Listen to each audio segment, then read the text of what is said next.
वो बेचारी, उसके 3 बेटे, तीनों बेटे, वो औरत 3 बेटे उसके कुछ दिन के बाद और उन बच्चों को छोड़ के, और उसका पति खत्म हो जाता है, और वो माँ अपने 3 बेटों को कैसे पालती है बस पूछो मत। इतनी बुरी हालत में बेचारी क्या करे, कभी किसी का कुछ करेगी, कभी किसी का कुछ करेगी। लेकिन जब समय बदलता चला गया और वक्त बदल गया, सारे बेटे उसके एक से एक धंधा में लगे, एक से एक सर्विस में लगे, कोई अफसर बन गया, कोई कुछ बन गया। तो माँ ने सोची चलो अब मैं इन बच्चों की शादी कर देती हूँ, अब मैं फ्री हो गई हूँ, मेरे कोई बेटी तो है नहीं और मेरे 3 बेटे हैं। कई लोगों को बेटों के ऊपर बहुत चोरी करके छाती चलती हैं, अब हमारे तो 2 बेटे हैं, हमारे 3 बेटे हैं, हमारे बेटी नहीं है और हम बहुत भाग वाले हैं ऐसे। लेकिन जब उस औरत ने अपने 3 बेटे ब्याह दिए ना, तब पहला बड़ा ब्याया, फिर बीच का ब्याया, फिर छोटा ब्याया। समय बदलता गया, वक्त बदलता गया, और तब छोटी बहू घर में आई तो कहने लगी अब मैं तेरा परिवार के साथ बिल्कुल भी नहीं रहूंगी, मैं तो अलग रहूंगी। तो वो कहने लगा ठीक है, मैं मेरी माँ से बात करता हूँ। वो रात में बेचारी बुढ़िया सो रही एकले कमरे में, उस बुढ़िया के पास कोई नहीं जाता था, और वो बेचारी भगवान का नाम लेती रहती थी और एक कमरे के अंदर ही बंद रहती थी।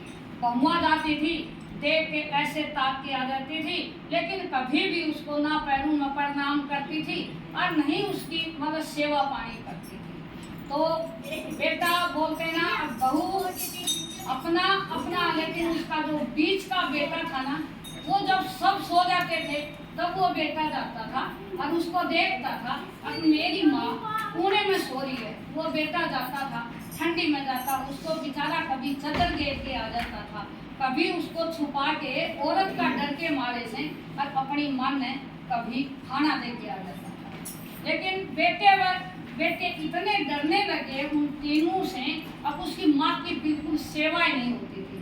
तो एक दिन कहने लगा अब माँ हमको न्यारा कर दे।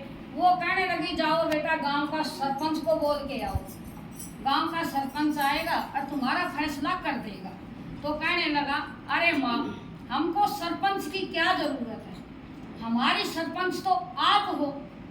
अब माँ ने भी सोचा चलो बेटा ठीक बोल रहा है, तो सरपंच की क्या जरूरत है, मैं ही कर देती हूँ। जब 3 बेटा का सब कुछ बुढ़िया ने कुछ नहीं रखा, अब सब कुछ दे दिया उनको, 3 बेटों को अलग कर दिया, 3 बेटों को अलग कर दिया।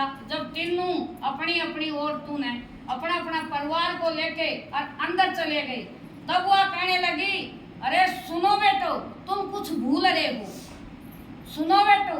उस बुढ़िया ने 4 आवाज लगाई, अब तुम कुछ भूल रहे हो, तुम कुछ भूल रहे हो। वो कहने लगा नहीं माते हम तो कुछ नहीं भूल रहे, अगर आपके पास कुछ और है तो आप हमको दे दो, इसमें पूछने की क्या बात है। तब उसने पूछा बेटा तुम भूल रहे हो, बोलो तो माँ अगर हम भूल रहे ना तो आप ही बता दो।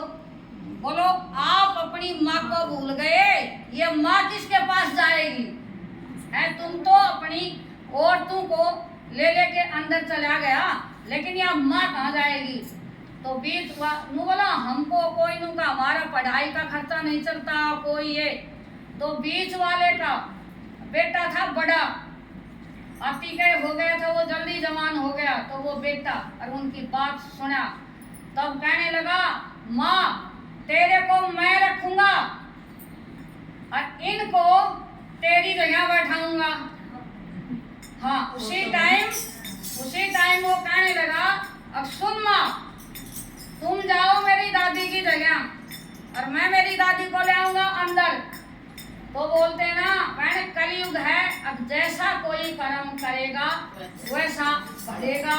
बोलते ना परिवार में आजकल रिश्ता किसी की गलती नहीं होती बहनों, इसमें बुरा नहीं मानना, मतलब ये किसी के ऊपर नहीं है, सबका यही है। आजकल बस बच्चों की शादी कर दिया और चलो भाई सब अपने अपने में कोई नहीं देखता। तब उसने बोला, अरे अगर आज मैं परमात्मा से दुआ करती हूँ, अगले जन्म में परमात्मा अगर यही बेटे हैं ना, तो मेरे को इन तीनों की जगह मेरे को 3 बेटी देना, और कम से कम बेटी मेरी सेवा तो करेंगी, बेटी मेरे को देखने के लिए तो आएंगी। ऐसी औलाद का क्या फायदा है? अब जो मेरे 3 बेटे हैं और सब ने अपना अपना घर में चले गए और माँ को अकेली छोड़ दी। तो इसलिए बोलते हैं अग्नि जी बहनों सभी हैं, हम भी आ लिए भाई, सभी आ लिए भाई। अपने बोलते ना किसी को तो परमात्मा सेवा ही करवाता नहीं है। तो यही है, अगर कोशिश हो ना, आदमी को नीचे को जितना झुकेगा ना, वो लोग ऐसे सोचते ना भाई हमको झुका दिया, नहीं, कोई किसी को नहीं झुकाता। ऊपर वाला बोलते ना सबकी गुलामी, किसी की गुलामी नहीं करो, गुलामी करो तो इनकी करो और अपना परिवार की गुलामी करो। अब जो अपना परिवार के अंदर अगर जो औरत मिलकर रहती है ना, तो वो मंदिर बन जाता है, और जो औरत अपना परिवार से मिलकर नहीं रहती है तो वो नरक बन जाता है। तो इसीलिए भाई सबको यही है, अब परमात्मा सबको बनाया रखे, कुशल मंगल, पर अपने बड़ों की भाई इज्जत करो बस। और भाई कोई गलती हो तो माफ कर। हाँ, हाँ सही बात है।